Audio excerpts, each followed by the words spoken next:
Kettle's new vector features are going to transform the way you use the platform. Finally, the power of professional vector editing is available right inside Kettle with the addition of the pen tool and shape builder that puts it on par with industry giants like Adobe Illustrator. In this tutorial, I'll show you how Kettle's advanced vector editing tools empower you to create intricate designs effortlessly.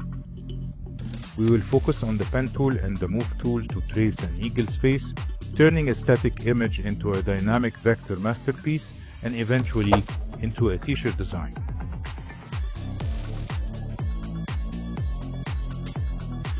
Before we dive into tracing our eagle, let's quickly demonstrate the fundamental actions of the pen tool and the move tool in Kettle. To access these tools, find the tools bar in the bottom of your Kettle's artboard and select the pen tool, represented by the pen nib. With the pen tool active, click anywhere on your canvas to place the first anchor point.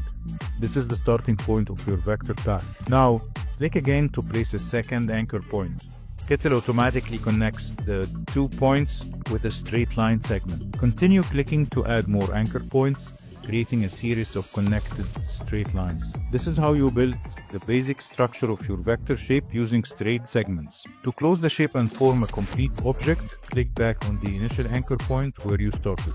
But make sure to see the black circle appear beneath the pen tool, which indicates that the path will be closed. The path is now closed. Now, let's refine this shape using the move tool, which is the arrow icon. Click it in the bottom toolbar. Click on the shape you just drew to select it. You will see the anchor points as small circles along the path. So with the move tool, you can click and drag any anchor point to reposition it, changing the location or stretching the shape. To transform a sharp corner into a smooth curve, click directly on an anchor point. Notice the small blue circles appear connected by lines. These are called the handles. Click and drag one of these handles outwards from the anchor point. As you do, the straight line segment next to it will bend, creating a curve. You can adjust the position and length of these handles to control the direction and intensity of your curve. You can also choose to move only one handle instead of the pair together by pressing Alt on your keyboard while selecting the handle. This will enable you to move one handle separately instead of both handles together.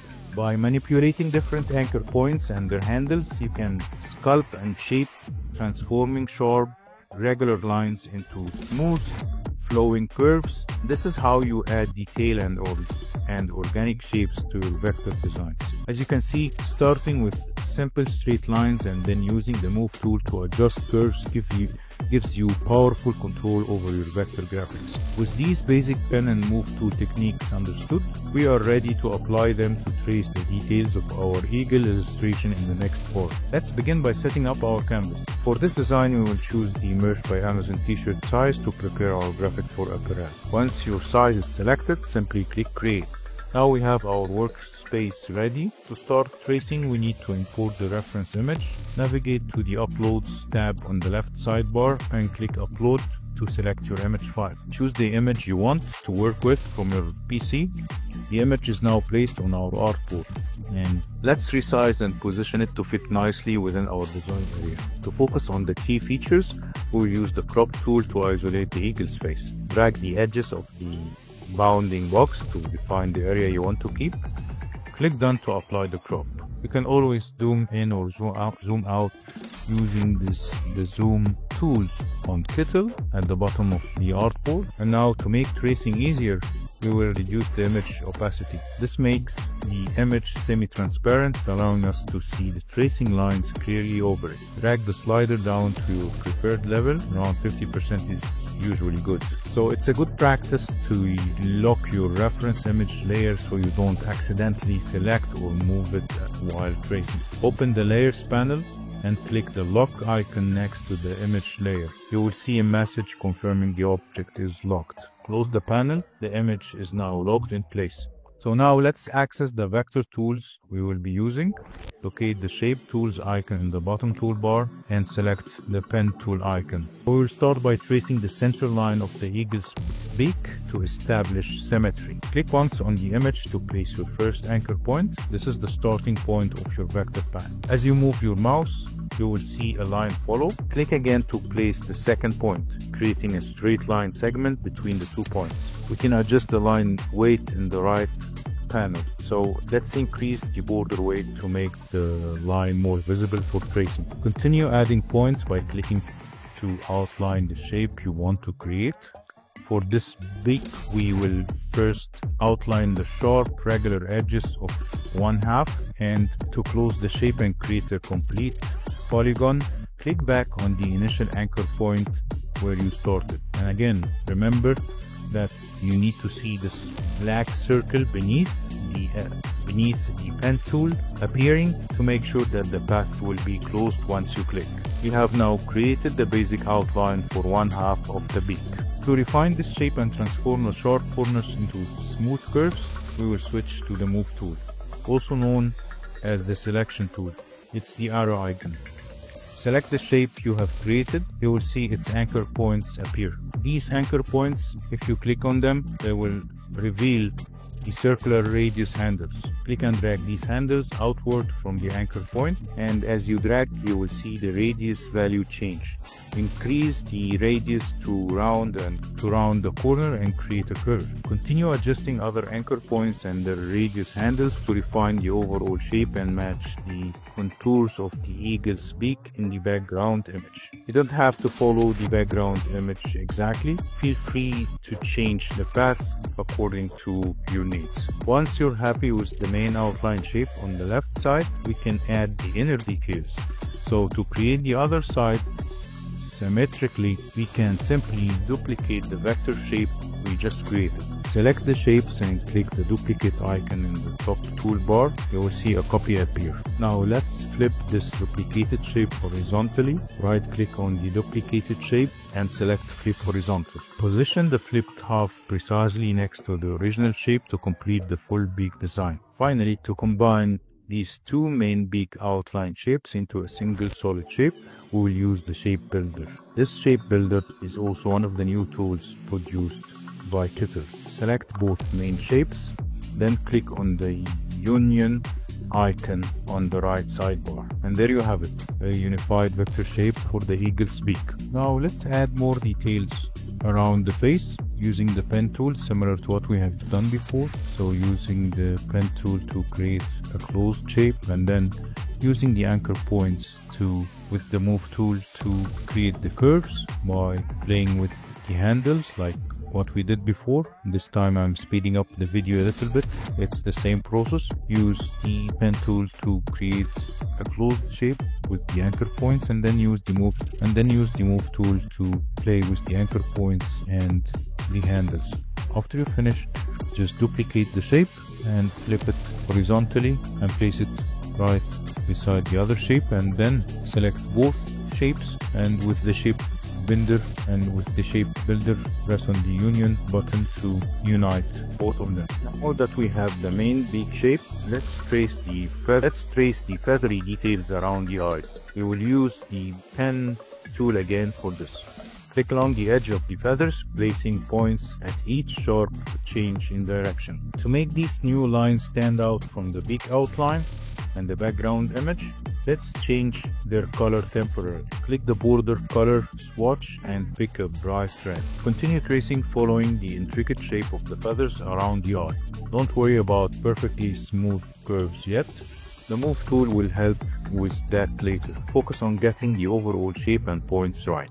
Again, use the Move tool to reposition the anchor points or to play with the handles to create the curves around the feathers that we have created. You don't need to rush, just take your time to perfect the shape, and by practice you are going to make it perfect. You can play with each anchor point individually and change the curvature to create a feathery like shape. And again, this is just an outline. What we're going to do next is we are going to duplicate this shape to create the other side. So what we need now to do is to duplicate it and place it on the other side and flip it horizontally like every time we do it, and then press on it and click on the color to add fill color to this shape, and do the same with the other side. Then we can click the background shape or the background face and the red shapes, and while all of them are selected, we can use the shape builder to unite them, and this will merge them into a shape like so. The shape builder basically merge all the selected shapes together into one shape. So simply click all of them together and press on the shape builder and then the union icon to merge all the face and the feathers elements. And now we have this shape created. What we need to do now is to add a fill color to the feathers and the face shape that we have created. So simply press on it and press on the color and select the color. So we're going to add black to it, and now we can change the color of the beak to gray to differentiate between both of them. Now let's move the black shape to the side and start working on tracing the eyes similar to what we have done before. Again, I'm going to speed up the video here because we are going to use the same technique. You can always slow down the video to watch along, and we can also use the opacity to create like a shadow effect around the eyes. Once we finish with the eyes, we can bring the face shape back and add the beak to it and adjust everything together like so. And now we are almost done with our tracing. Let's add white circles inside the eyes to create a sort of highlights like so. And now if we click on the beak, we can see that there is a gap created at the bottom of the beak. So to fix it, just use also the pen tool to create a shape around it and change the fill color to gray similar to the background color. Then select both shapes and select the shape builder to unite them.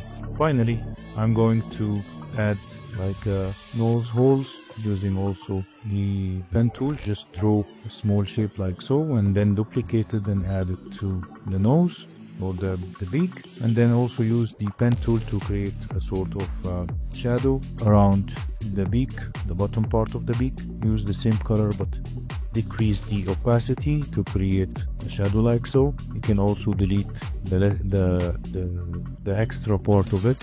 I'm going to duplicate the shadow on the other side, and now just change the color of the beak to orange. And finally, we are going to transform this design into a t-shirt design. Simply go to Kittle's Pair Fonts, choose a nice font, add it to the design, change the text to match the design, and then you can use the Kittle's mockup generator to see how the design is going to look like on a t-shirt. So that's it. That was a detailed tutorial on how to use Kittle's new vector features, specifically the pen tool, the move tool, and the shape builder to create a detailed traced image and eventually convert it to a t-shirt design. So if you enjoyed the video, please hit the like button and subscribe for other future tutorials, and leave a comment saying if you find the pen tool and the vector features of Kittle interesting and easy to use or not. Thanks for watching.